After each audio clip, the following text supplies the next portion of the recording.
جیسے کل میں نے آپ سے کہا تھا نا کہ اپنے ایک دن کے اندر جو آپ کے انرجی کے لیولز مختلف اوقات میں ہوتے ہیں ان کو ٹیسٹ کیجیے ایک دو دن کہ کس وقت آپ زیادہ بہتر کام کرنے کے قابل ہوتے ہیں. تو اپنے اہم ترین کام پھر اس وقت کر لیجیے، اور باقی جو آپ اپنی نیند وغیرہ پوری کرنی ہے وہ اس وقت میں کر لیں جب آپ کی انرجی لو ہو رہی ہو. اور میجورٹی کا تو الحمدللہ اچھا گزرا، اور اللہ سبحانہ وتعالیٰ نے کتنی رحمت کی ہے کہ موسم اتنا اچھا ہو گیا. کوشش یہ کریں کہ وہ کام جو رمضان کے بعد ہو سکتے ہیں ان کو تھوڑا کٹ ڈاؤن کر کے، سوشلائزنگ وغیرہ کو یا اور ایسے چیزیں جو ضروری نہیں کہ ہم رمضان میں کریں، ان کے بغیر بھی کام چل سکتا ہے، تو ان کو کٹ ڈاؤن کر کے انرجی سیو کریں، اپنا ٹائم سیو کریں، اور جو رمضان کے آپ کے موسٹ امپورٹنٹ ٹاسک ہیں ان کے اوپر اپنا وقت لگائیں، تو انشاءاللہ زیادہ بہتر ہوگا. اور یہ بتائیے کہ کون سا والا روزہ رکھا ہے، عام روزہ یا خاص روزہ؟ خاص الخاص، گڈ، خاص الخاص روزہ رکھیں، ٹھیک ہے. اور اس کے لیے کیا کرنا ہوتا ہے؟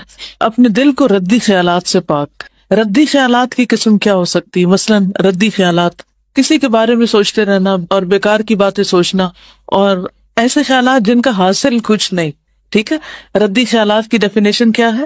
وہ خیالات جن کا کچھ نتیجہ نہیں نکلنے والا، فائدے کی بجائے الٹا نقصان دینے والے. سب لوگ سحری کھاتے ہیں، کس نے سحری نہیں کھائی آج؟ اوکے، کم لوگ ہیں لیکن ہیں، تو اس لیے بہتر ہے کہ سحری کے بارے میں کچھ ضرور آپ سے بات کر لی جائے. نحمدہ ونصلی علی رسولہ الکریم، اما بعد، فاعوذ باللہ من الشیطان الرجیم، بسم اللہ الرحمن الرحیم، رب اشرح لی صدری ویسر لی امری واحلل عقدۃ من لسانی یفقہوا قولی. بسم اللہ الرحمن الرحیم. بعض لوگ سحری کرتے نہیں، بعض لوگ وقت سے پہلے کھا لیتے ہیں، جبکہ تاخیر سے کھانا اخلاق نبوت میں سے ہے. ابو درداء سے روایت ہے کہ رسول اللہ صلی اللہ علیہ وسلم نے فرمایا، 3 کام اخلاق نبوت میں سے ہیں: افطاری میں جلدی، سحری میں تاخیر، اور نماز میں دائیں ہاتھ کو بائیں ہاتھ پر رکھنا، یعنی ہاتھ باندھنا. تو سحری کا اہتمام ضرور کرنا چاہیے کیونکہ سحری کھانے میں برکت ہے. آپ صلی اللہ علیہ وسلم نے فرمایا، تسحروا فإن فی السحور برکہ.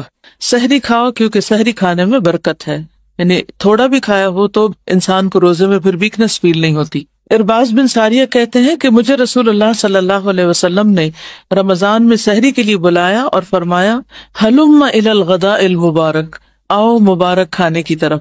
یعنی ہم ویسے بھی کھاتے ہیں لیکن سحری کا کھانا بابرکت کھانا ہے. بابرکت کھانے کا مطلب کیا ہے؟ کہ اس کھانے سے انسان کو ایک خاص قسم کی انرجی اور صحت نصیب ہوتی. ایک صحابی سے مروی ہے کہ ایک مرتبہ وہ نبی کریم صلی اللہ علیہ وسلم کی خدمت میں حاضر ہوئے تو آپ سحری کھا رہے تھے. آپ نے فرمایا، یہ برکت ہے جو اللہ نے تمہیں عطا کی ہے، اس لیے اسے مت چھوڑا کرو. مقدام بن مادی کرب سے روایت ہے کہ رسول اللہ صلی اللہ علیہ وسلم نے فرمایا، تم لوگ اپنے اوپر صبح کا کھانا یعنی سحری لازم کرو، اس لیے کہ وہ مبارک کھانا ہے. تو اب اس کو کھاتے وقت اس کو اپریشیٹ کرنا کہ یہ مبارک کھانا ہے.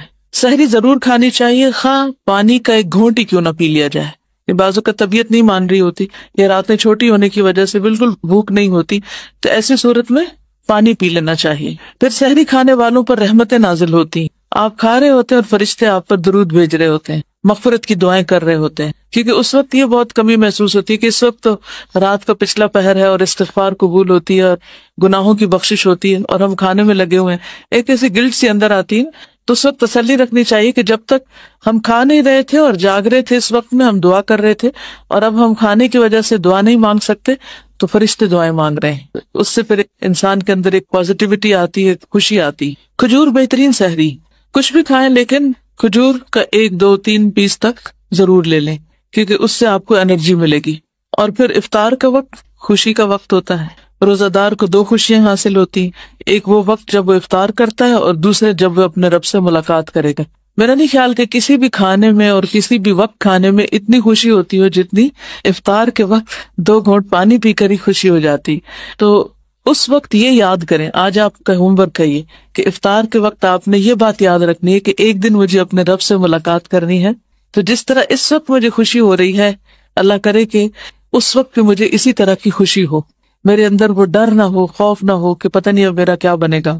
پھر یہ کہ افطار جلد کرنا مسنون ہے، افطار جلد کر لینا چاہیے کیونکہ بعض اوقات ہم ادھر ادھر کے کاموں میں لگے رہتے ہیں، کچن سمیٹ رہے ہوتے ہیں، اچھا میں آ رہی ہوں، اور اس میں 2 3 منٹ بعض اوقات لوگ ڈیلے کر دیتے ہیں. پھر ڈیلے نہیں کرنی چاہیے، بس ادھر اعلان ہو اور دوسری طرف افطار ہو جائے، چاہے پانی کا ایک گھونٹ ہی کیوں نہ ہو. بہترین تو یہی ہے کہ کھجور سے کھولا جائے روزہ، لیکن اگر کھجور نہ ہو تو پھر پانی کا گھونٹ، دودھ کا گھونٹ، جو بھی چیز ہو اس سے کھول لیا جائے۔ سحری اور افطاری دونوں اوقات میں انسان اللہ سبحانہ و تعالیٰ سے دعائیں کر سکتا ہے، اور ان دعاؤں میں خصوصاً اپنی بخشش کی دعا، کیونکہ اگر بخشش ہو گئی تو سمجھیے کہ سب کچھ ٹھیک ہو گیا۔ ہمارا الٹیمیٹ گول تو یہی ہے کہ ہم اللہ سبحانہ و تعالیٰ کو راضی کرنے